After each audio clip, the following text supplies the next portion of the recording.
grab your pre-workout and turn up that volume. It is time for a new episode of the Powerlifter's Den with your host, Cam Smith.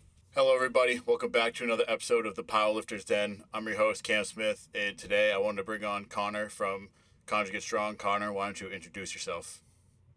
I'm Connor Karwowski. I am a multi-ply powerlifter and strength conditioning coach. I work primarily with high schoolers, but I work with wide variety of people.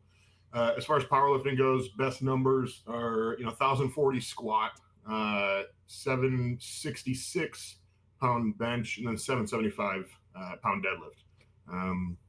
And yeah, that's about me. Yeah, so I guess to get started, we'll talk a little bit about your career. I was looking on Open Powerlifting before. I saw on there your first meet was in 2016, so you've been competing for about 8 years. Have you done primarily multiply since the beginning? I know you have a couple raw meets in there, but kind of from there, when did you kind of get into gear? Yes, I kind of fell into powerlifting. It wasn't something that I sought out. I kind of just found it. In college, one of the guys who was training at the college weight room there, his name is Matthew Sharafinsky. He's a real strong raw lifter. He's put up a 2K plus raw total.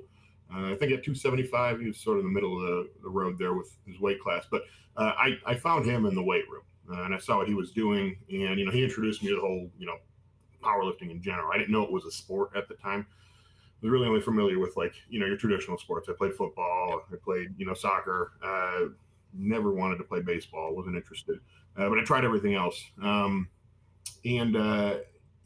sort of went back and forth on whether or not I wanted to compete, and then I kind of dabbled in with a little bit of a few push pulls, some unsanctioned, maybe one or two that actually were sanctioned that ended up on open powerlifting, and then I found single ply, and I did one single ply meet. And the guys I was training with at the time, they bought me a pair of Inzer Predators.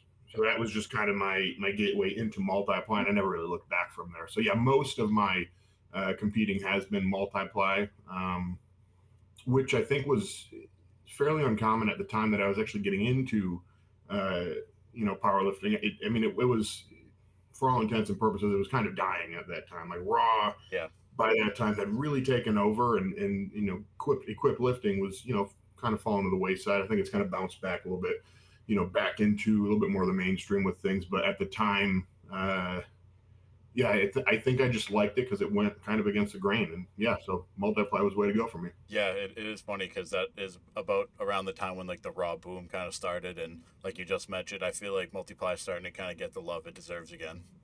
Yeah. So you mentioned you started off with single ply, kind of from your experience of doing a little bit of single ply and multiply. What makes you like multiply that much better? So I usually tell this, to people as they're kind of getting into gear and they're asking about, should I make a pit stop at single ply? Should I try this first? I think that the difference between going raw to single ply is less than sort of the big change that you go from single ply to multiply. I remember I was an okay raw bencher. I was an okay, raw lifter in general. I wasn't anything, write home about, at the time, but, I was naturally big. I was naturally fairly strong.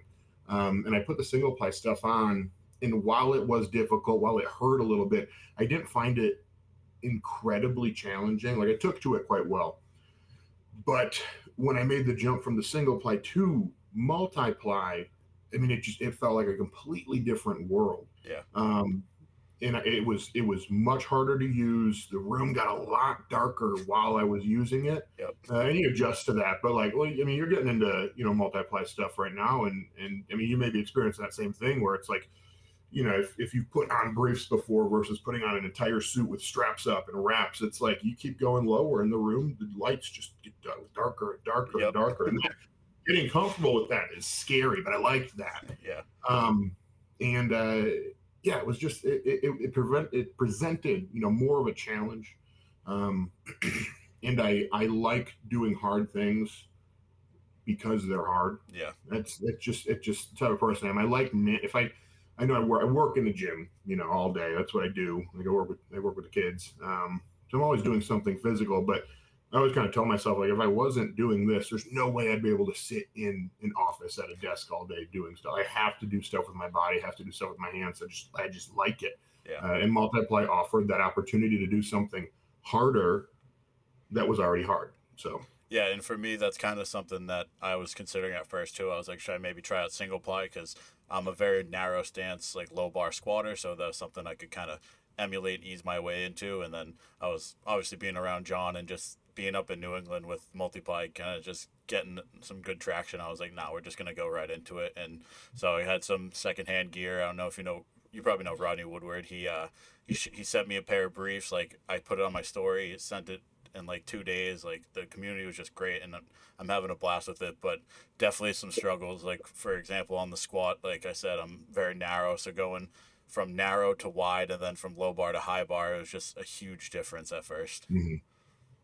Yeah, it is it's really interesting. You know, it heightens your sort of your internal awareness. Like you have to be so much more aware of what's going on in terms of like lifting, because like you can misgroove a raw lift and sort of get back up and be a little out of position, but like you get half an inch out of position with some tight gear on and the lift's over. Yeah. Like you're not getting back up. So I like that challenge. I like it being kind of scary in that way. Yeah, and for me, like my first time in the suit was last Sunday, and I mean it went very well, like surprisingly well. But I was kind of talking to John, and I was like, it's kind of interesting because time almost freezes when you're in the gear, and you can actually make like the little adjustments that you need to kind of stay in that position. Obviously, as the weight gets heavier, it can be a little more difficult to make that adjustment. But when you, like you said, when you're raw, you can kind of just muscle fuck something sometimes if you need Yeah, to. yeah, exactly. So it's fun. I love it. Yeah, so I'll be doing my first multiply meet in September down at Shauna Mendelson's gym, so I'm excited for Okay, that. awesome. Yeah, that'd be a good meet. It'd be an awesome meet. Yeah. So we'll dive into a little bit about the conjugate. So maybe let's start off about kind of where you first heard about conjugate and what kind of made you fall in love with it. So I went to school for 7 years for college. College, I got my master's, I got my bachelor's, um, and not once throughout my bachelor's did they ever talk about conjugate training. If you're in sort of a sports science track or a kinesiology track, or I was in, it was called applied health sciences, is what my bachelor's is technically in. Um, you take a class for the CSCS. Not once did they mention the word conjugate. They may have talked about concurrent periodization, but it was probably a single paragraph. Yeah. And so I didn't learn shit about it in college, which is one of the things I kind of stress to a lot of the athletes that I work with are interested in going in the same sort of path. Either they want to go be a strength conditioning coach, or they want to be an athletic trainer or physical therapist, but it all sort of falls under kind of the same umbrella. And the biggest thing I tell them is like you need to get experience doing stuff, because I've learned more about lifting outside of school than I ever had in school. School sort of laid a really good foundation. I understand how to look at things, I kind of read everything the way I would like research, like how much support does this actually have? And a lot of the shit we do in the gym doesn't have like actual like scientific evidence. There's like foundational stuff underneath it that we Yeah. can kind of extrapolate, like, yes, this works probably because of this, but nobody's doing studies on people like us. So we kind of have to take that plus take the science plus the anecdotal stuff and put it together and come out with what we think is probably the best, and that can change person to person.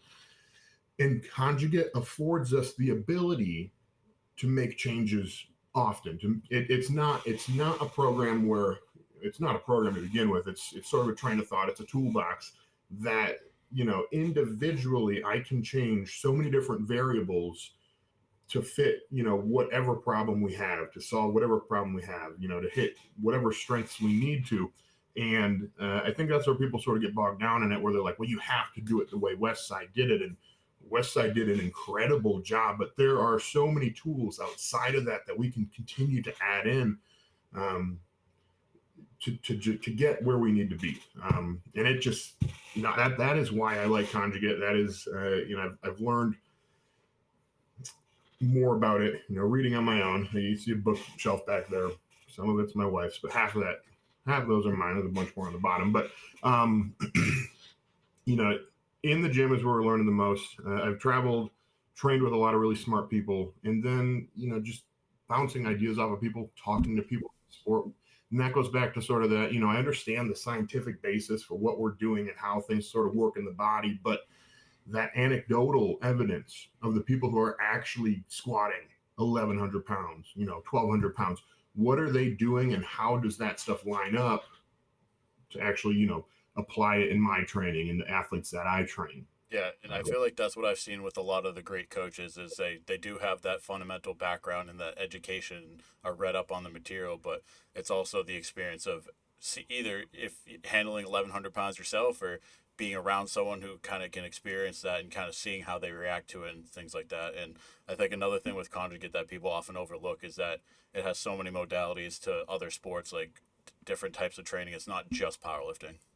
Yeah, absolutely. And it makes so much sense, especially at the high school level. Like the high school that I'm at right now, we have, I'd be willing to bet that at least 50% of our athletes are at least two sport athletes, which creates issues for off-season training. Yeah. Um, but Conjugate affords us, once you sort of laid the foundation of the system, like everybody understands, okay, when we're focusing on speed, it is fast. Just the basics of it, no matter what, sort of we're doing in there, as long as they understand the basics, they can kind of hop in whenever. Whereas like if we're running, like an off-season schedule that's like that is, we're going to do a block like this and a block like this, that builds off of that previous block. That makes it really difficult to progress them, especially if I've got a 2 or a 3 sport athlete who's only going to be with me maybe, 3 times a month. Yeah. Like, 3 times a month for a powerlifter isn't a lot to grow. Yeah. Wouldn't recommend that for anybody, but for a high school athlete who is incredibly active, who's got 5, 6, 7 practices a week, they've got workouts with their hitting coach, and they can only fit in 3 times a month. We can still get stronger, but we have to be really smart about it, and that's what Conjugate sort of allows us to do. Is we can hammer the things most efficiently, in the small time frame that we're given. So I love it for the high school athletes. I mean, it just makes so much sense for it. Yeah, and for me in college, I did football and wrestling. So I mean, football is kind of one of those year-round sports where it's fall you got the season, winter you got your training, and then spring you got spring ball. So and then wrestling kind of would start towards the end of football season and kind of trickle into spring ball. So kind of having like we ran one year we ran like a triphasic program, and it was kind of it's a great program. I love the style of it, but it was kind of hard to hop in if I had to go to a wrestling practice that week. But Yeah. I think the Conjugate allows you. Obviously, it's structured, but it's not progressive in that kind of way. Yeah, absolutely. So Yeah, and then so I remember seeing your post from the other day about kind of setting up the different forms of AR and stuff. I guess from personal experience, maybe if you had to pick, if you only had to use bands or chains, which one would you pick? um chains are more fun. But I my favorite days of the week are my speed days. Specifically like dynamic effort lower. I love speed squats. I love squatting against heavy bands, doing box squats against heavy bands. So I'd probably pick bands. I think bands are probably a little bit more versatile in the long run. And if we are looking at, rate of force development, I would choose bands over chains almost any day, just because we're going to get a little more of a dynamic loading, pattern with the bands versus, every 3 inches, I'm going to add it's like 2.2 pounds or something, or 1.8 pounds. I don't know what it is with chain. Yeah. So, I mean, it's a very linear loading versus the bands. I mean, it's kind of more exponential, the further you stretch them, the way harder they're going to pull. But yeah, I'd probably choose the bands. Yeah, and kind of going into that a little bit more too. With obviously some people will just use the bands and just will say I don't know like 500 versus blues or something like that. Then other people will measure every week. Personally, do you measure the bands every week or do you measure them on certain time periods or what's your opinion on that? So I've got, kind of a mental, spreadsheet of like these bands are sort of this much. I always do carry, I've got a crane scale Yep. in my bag all the time. So if I ever get curious, like I brought it out 2 weeks ago because I was pulling against bands that just felt heavy. And they were on a platform that I've never used them on before that was just a little bit more narrow than, the normal deadlift platform. So I was curious what they weighed at the top. So I pulled it out then. But at the end of the day, that's still deadlift plus monster mini bands. It's not deadlift. It's not 900 pounds. It's whatever it was plus the bands, and that's it. Yeah. Because they're variable at the bottom. They might be 100 pounds less than they are at the top, and while they do provide a very good training stimulus that limits fatigue based on it and gives us generally the same training effect as straight weight, it's not straight weight, and that I do not like it when people report it as straight weight, but it is what it is. I'm not the police, so. Yeah, and I guess with Conjugate as well, how do you feel the recoverability is compared to some of the other modalities of training? uh, it can go both ways on the spectrum. I mean, depending on how well thought out the program is and how well the athlete and if they're working with the coach can respond to fatigue, it can either be really, really good or really goddamn terrible. It's one of the things with like having a set program in front of you is, a lot of people will look at, well, if I didn't get the whole week done, it's a failure. And one of the things that I try to work with my athletes over time is like, if we have to make adjustments and drop things out because we are just tired, it's actually something I did today at the gym. That's okay. Like there's the nice thing about Conjugate is if it didn't work out right now, we probably have time to make sure it fits somewhere else. Even when we're peaking for a meet. So I think as long as you have the ability to kind of take, a step back and look at things with a broader lens rather than like, I have to get all 6 of these exercises done today with this much weight. And just say, well, it doesn't matter if I don't get this done today. I will get this, look at it, broader scale. I'm trying to think of where I was going with this. Yeah, as far as recovery. So if you can respond to that fatigue and appropriately adjust your volume, which should be something that happens regularly, Conjugate's awesome. And like I said, I had to do that today. I went in, I was supposed to do a floor press today. I worked up to 65, 70% and decided that this was not the day to push a heavy floor press. So I took all the weight off, I put it away, I got a quick pump, and then I left the gym because that is what my body said would be appropriate today. And you got to pay attention to those signs, because if you don't, that's when bad shit happens. And if you want to be in the sport for a long time, forcing stuff like that consistently, probably not a good idea. Yeah, and I think one of the bigger things too with Conjugate is especially with the max effort days, is the auto regulation and kind of knowing where you're at, because everyone knows how much missing can throw you off or just absolutely blow your load. And especially with kind of the constant changing variations where you might not hit that same variation for 3 months or even a year, depending on what it was. So being able to kind of auto adjust and kind of make the right decision that training day is going to lead you down the road for who knows how long. Yeah, absolutely. And I think that's one of the big, misconceptions is like, people think they hear max effort and they immediately are like, okay, well, we're turning it up to, it's an RPE 10. And, that's one of the things that I very often have to stress with, my athletes is like, let's just, 8.5, 9 is probably appropriate. Leave that extra, jump in the tank. Like we don't need to completely destroy ourselves on this movement. What we're doing is just steadily pushing that ceiling up and then build it afterwards with the accessories.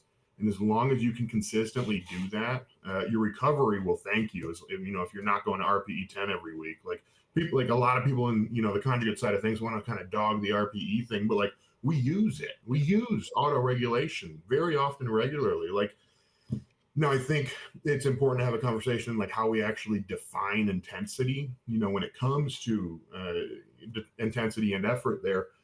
Because the intensity on a max effort day is going to be different than the intensity and the effort on a dynamic effort day.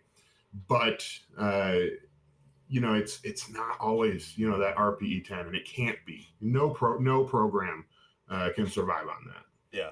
And so kind of more with the RPE scale, I know obviously there's RPE, there's percentage base, there's like reps in reserve, and kind of generally speaking, like an RPE 8 usually is around 2 reps in reserve. But I kind of wanted to hear your opinion on maybe what some factors would be that would make an RPE 8 necessarily not 2 reps in reserve, or just kind of that difference. Um, it one of the big things I think would be the type of constraints you're going to put on either yourself or your lifters in regards to form. Yeah. So one of the big differences I have when I'm training traditional athletes, so like football players versus power lifters, is the power lifters, I give them a much smaller sort of space to deviate from kind of ideal form. I want my power lifters to be technicians because at the end of the day, at the end of a cycle, at the end of a peak, we are training to be experts and incredibly technical at three things. Yep. Three things. It's only three things. All the other fancy shit, like it's great that you're good at it, but there are only three things that we need to be really, really good at. So specificity does matter there. But with the traditional sports players, the football guys, like they don't need to be the best at those three things. They need to be generally strong. They need to be generally explosive.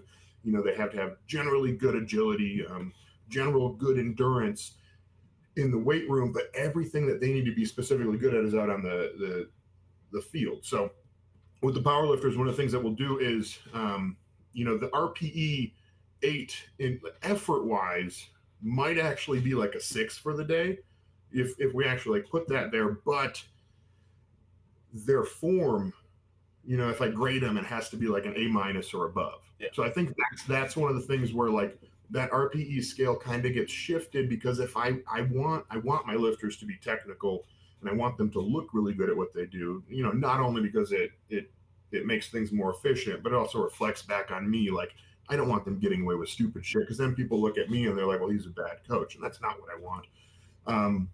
But I think, putting constraints on that where it's like, okay, well, you're going to work up to a top double today, and you either call it if you have perfect reps at that true RPE 8, or you call it when your form starts to break down enough where you can look at it. And I have them, I generally want all of my, athletes to, video their stuff and look back at it pretty quickly.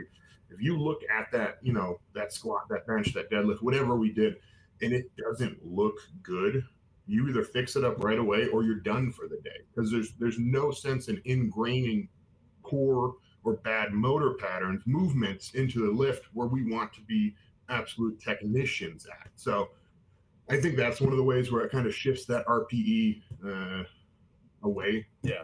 And for me, especially getting new into gear, I think one of my bigger struggles right now is kind of being able to determine what an RPE is because obviously if I break down, I could probably muscle it, but that's not the point of the gear. I got to learn how to use it. So maybe what are some of the things that you kind of look for can kind of help someone like me new to it that would be, I don't know, be able to be like, all right, that's probably an 8 for you. Um,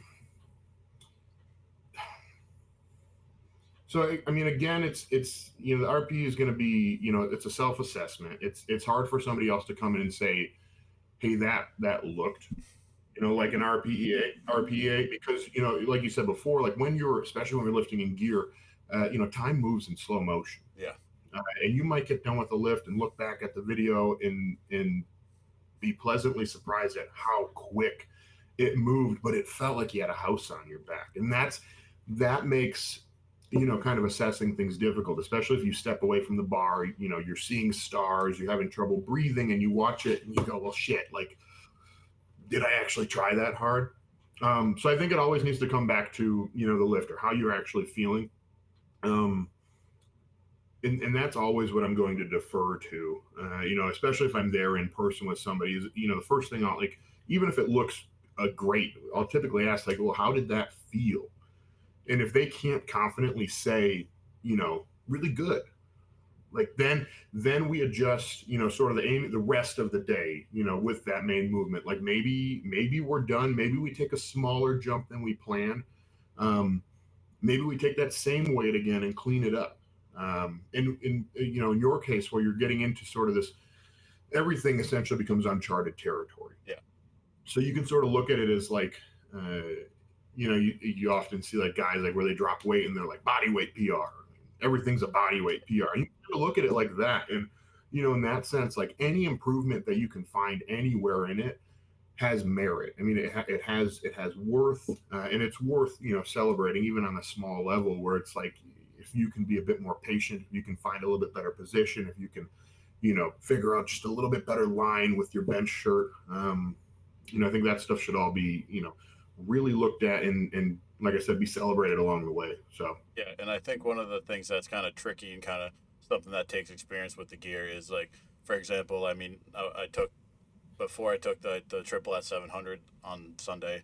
I did my triples at like 617, and I was going loose straps, loose everything. Like it's under my raw max, and I mean it was moving, but it still felt heavy because it's basically my raw max. So I was like, all right, let's make a jump, and then I was gonna go 1 to 3 reps, and we tightened the straps a little bit, so it moved a lot better, and it moved probably just as fast, if not faster, than the other sets. So that's what's kind of the tricky part about being able to adjust the gear. And like one set could be 50, 100 pounds lighter, but the gear was looser, so it moved slower than when you crank the straps. yeah, and like yeah, I mean, especially when you're squatting in like an LUP with the cords on it, like now you've added, depending on how many different sections you have, it comes standard with 3 on each side, so you've added 6 more variables that you now have to control for, that you need to probably control for every single time you get back underneath that bar, because they'll loosen up just a little bit in between every set. But it's that goes back to that, like, why do I enjoy multiply? It's that additional set of challenges on each one of the lifts. It's like people want to say, well, the gear does all the work. Well, it's like, yeah, like we might have that cheat code, but we're still playing on fucking expert mode. Yeah. So it's still just as hard. It just kind of resets where your homeostatic point is in it. So Yeah, and you used Overkill for your gear, right? absolutely, team Overkill all the way. So what's it kind of been like working with them, and kind of what are some of the things that you really enjoy about that company? So I can confidently say, there's going to be a wait time on it. I'll put that out there up front. Like, Yep. but Rudy makes the best gear that I've ever used, and I've tried most of everything. There's so many different things out there that there are some things I haven't tried, and if I haven't tried it, I've got athletes who have, and they've given me their feedback on it. But the wait times are so worth it. That stuff works. It works so damn well. I don't know how many pairs. The bins behind me here are full of just old gear. I don't know how many pairs of Predators I have back there, just trying to find the perfect size. Just get hooked up with Overkill and get, put your order in. Be patient. It'll show up. It'll fit you better than anything ever has. But with it being, all of it custom versus ordering a stock shirt or a stock pair of briefs off of Inzer's shelf, and yeah, you can get those, customized. That's an extra step that they should just do up front. But with everything being custom, there was, some unique challenges in it. Like, I was so used to picking up, SDP, knowing generally how it would kind of react. And then when you get in kind of a custom shirt that's made truly for your body size, there's a bit of a learning curve there. It's in any gear, there's going to be one. But once you sort of figure out how to make that thing work and you're patient along the way, sort of the same process you're going through, just learning the gear in general. I think if you have something that is truly customized to your body, it cannot be beat. And, the material that Rudy has sort of sourced out over however many years, he's been looking for the perfect stuff. I am, like I said, I'm never used anything better, but the material itself just reacts so well to what you've got to do with it. So Yeah, and like for example, like you said, the LUP, I know that's made of like a duct wrap, like that you'd buy at like a Harbor Freight, and I know some people like live and die by their canvas. So obviously you've experienced both. In your opinion, what kind of makes the canvas like the better option? So I've squatted in a poly, I've squatted in the LUP, I've squatted in straight canvas. I think if you have a canvas that truly fits you well, there is going to be nothing that is more supportive than that. If you are, it's the canvas is going to bind up. It's not going to give you the same sort of stretch that a poly will, because the material just doesn't stretch. But when I put that canvas on, it feels like my hips are just made out of fucking steel. Like Like seriously, and that was even when I put on the first time I put on a an OG Leviathan, the Inzer one. Like I felt that same difference. The thing I really like about the Overkill canvas is it's thinner, so it doesn't bind up, it doesn't roll up as much in my hips. I get a little bit more. I get way better, range of I don't want to say range of motion, but kind of mobility in the suit. I can work it better. But canvas in general versus kind of that middle ground with the LUP where it's canvas here, it's canvas there, but you got basically poly on the sides. I had went back to it once or twice, after I had ventured over to canvas, before I was, with Overkill and everything, and it felt like I had nothing on my hips. It just, even if I cranked the strings as hard as I could, it still just, it did not match the supportiveness of actually having canvas around everywhere down there. So, and I don't think there's any way to truly appreciate that until you actually feel a good fitting canvas suit on your hips. So that's I tell people, if you're on the fence, you know dive into it, lean into it, get a canvas suit. It'll probably be a little bit better than whatever you're using anyways. All right, I'll keep that in mind. So, Yeah. up next for you, kind of how's the training going? Maybe like what are you looking for next? When's your next meet? So training's been weird, ever since I moved back to Wisconsin. So I was living in Indiana for the last 4-ish years. We moved back over a year ago. So I've been here for quite some time. It still doesn't feel like it, but ever since I moved back, I have sort of had to travel around the state to get in with different groups. I train with the Wolfpack crew down at Wolfpack Barbell in the southeastern part of the state, and then I go out to a town south of Madison called Stoughton at Primal Strength and Fitness, and train with another crew there, and I sort of bounce back and forth. And where I live, just west of Milwaukee, there's a small gym out here. It's called Winter's Edge. And there's a handful of guys in there that have lifted in gear, and there's a good strong raw group there that'll help me with stuff throughout the week. But training's been sort of PC because I have to travel to these groups to get help in the gear, to get access to a mono here and there, and people who know what they're doing with the bench shirt.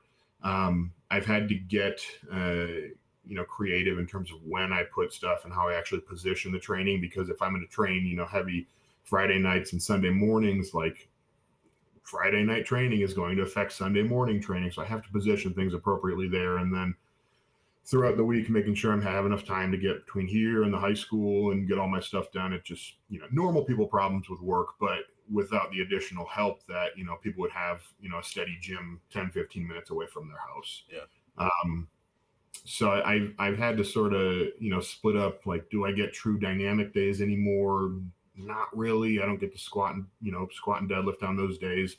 I might get to squat sometimes if I get access to a mono with people who know what they're doing on like a Thursday, but I can't count on it. So usually, I've got a squat day, a deadlift day, and then when I need to travel and get in my shirt, I do that, and the schedule just kind of flows. I used to joke, when I was down in Indy, that my training, even when it was on kind of a strict schedule, is kind of like throwing darts at the dark, or in the dark, like where it's just like I know where I have to go, Yeah. but there's this kind of shroud that just cloudies things, and like I'll hit a bullseye occasionally with it, and I'll get close most of the time. So yeah, it's training's a little weird up here, but it is what it is. I make do, and I finally did bomb out when we were down in Florida, but I'm actually turning around pretty quick here. I've got a meet in August. I'm going down to Owensboro, Kentucky. Jason Lawson is putting on SBF Pro Cup, and it's like the first one I think that he's calling this. I've done one of Jason's meets before. He runs incredible meets down there. Jason's awesome. So you get the chance to travel down there. He does meets in Tennessee and Kentucky down there. But yeah, so that's the next meet. That is August 3rd. So I'm just under 5 weeks out. So it's, 9 weeks between meets here is something I wouldn't let any of my athletes do. And when and if they see this, know that, if you ask me, the answer is also going to be no for you. I just, again, am throwing darts in the dark here. So. Yeah. So you mentioned the meet, that Perfect Storm. Obviously, that meet was a big meet, and I think the judging was held pretty strict.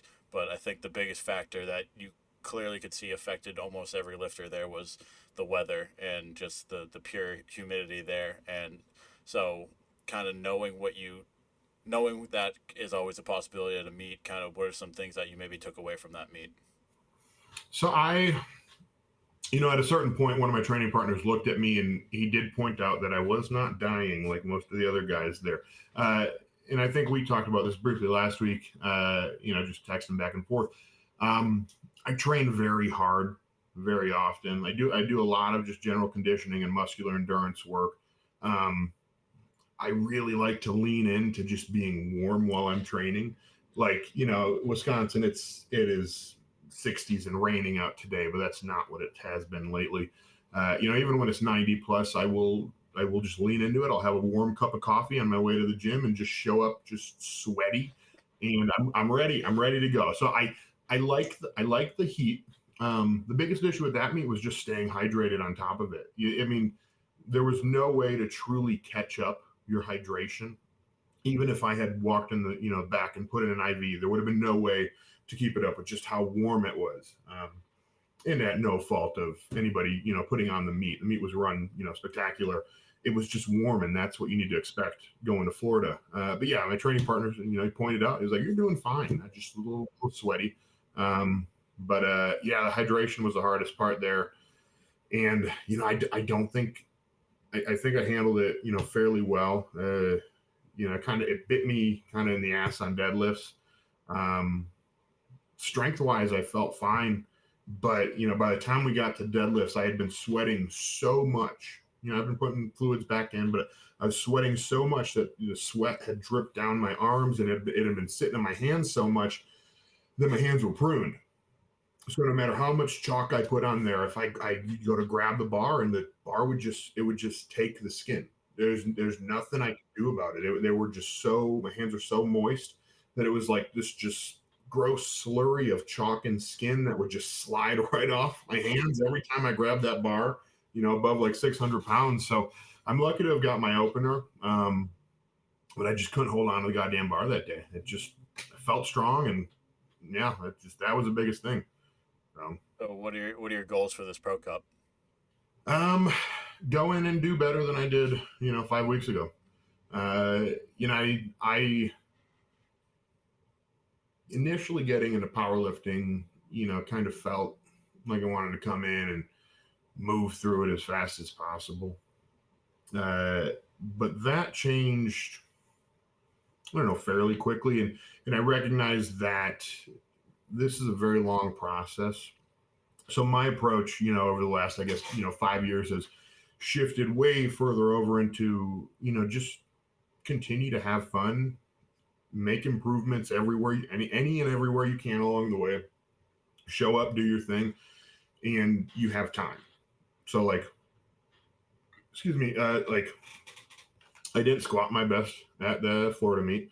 I hit a 1 pound bench PR, which was cool, but like it's I deadlifted 70 pounds under my best when I felt strong enough to PR the deadlift. So it just the main goal for the Kentucky meet is to just go in and do better than the last one. I'm not trying to force a perfect day. I know if the stars aligned, I know what I'm capable of on a perfect day. But I no longer want to go into a meet assuming that I'm going to have a perfect day, because you might get one of those a year, and I'm sure as shit it's not going to end up on a meet day. Yeah. So I'm going to go in. I'm going to have a very solid plan, one that makes sense, one that's safe, that pushes the boundaries enough where I can walk away feeling like I accomplished something good, and baseline do better than the last one. Yeah, and I think a kind of a recurring theme that I've noticed, especially over the past several episodes with all these top level, super strong lifters that have been in the game for a while, is the longevity, and that's becoming something that's more recognized in powerlifting, especially within the multiply community, because you're handling these insane loads. So, what are some of the things that are important to you in maintaining that longevity? Um,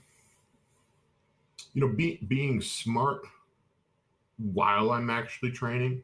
So you get, you're in a group, you're working up in weight, you take a heavy weight, one that, maybe you didn't expect to take that day, and it moved really well. And you kind of look around, and everybody's saying, well, you got another jump. And this, my heaviest squat of this last prep, I got up there, and it was more weight than I'd ever free squatted, deeper than I'd ever squatted it, and I did it with no wraps. So it was an actually perfect day. Like that was the day the stars aligned for my squat. And I looked around the gym. I said, well, do you think I have another one? And a lot of guys said yes. And then I found Matt, the guy I mentioned earlier. He was my original training partner. We trained together down at Wolfpack occasionally every few weeks, and he's very pragmatic. He's very just like, don't do anything unless you have a very specific reason to do it. And I found him, and I said, well, what do you think I should do? And he said, don't take the jump. Yeah. So I took all my shit off right away, and I did not take the jump. But that was a smart thing. And I think that's the thing that people need to understand, that like, just because you can, just because you have the ability, just because that plate is sitting right there next to the mono, doesn't mean it has to go on. And especially if it's going to be at the expense of your quality or your standards. And that's a big thing I stress with my athletes, is like, you're the only person going through the movement that can hold your standard to a certain level. Nobody else can force you to work to a certain standard. You're the only person that can do it. You're also coincidentally the only person who can lower that standard. And once you start lowering it and start making, these accommodations for yourself and these excuses for like, well, that was shitty, and you create a cycle where now you just continue to allow really bad work to come in. So if you just keep the standard high and don't force things, but just gently push them over time, you just gently push them, which I think is foundational to, the way that Westside ran the Conjugate program was, you called it the plan, where it's just 2.5 pounds each side. Just take that 5-pound PR, move on. So you apply that same sort of idea where it's like, keep the standards high, do everything to a really high just quality, and that will just increase your longevity. And pay attention to your body. You're generally going to have warning signs. You see people who are tearing hamstrings and tearing biceps, like this stuff.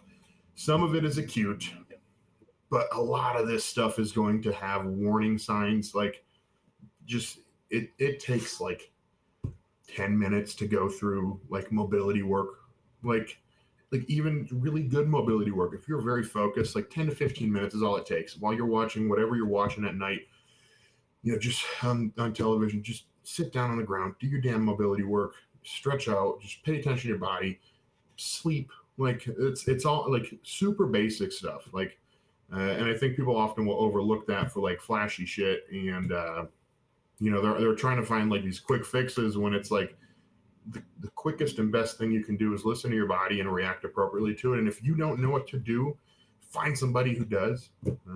And yeah, so it's just, yeah, I hope that answers the question. I probably got carried away there. Yeah, and kind of touching back on the, like you said, when you have a jump, you don't necessarily need to take it. Like, especially for me, who's getting into gear, obviously I'm going to be handling heavier loads than I ever have. And like the 700 on squat, like, yeah, it moved well. I could have probably made a bigger jump, but that's still 60 pounds more than I've ever had on my back. So why rush things? Just slowly chip away at it, live to fight another day.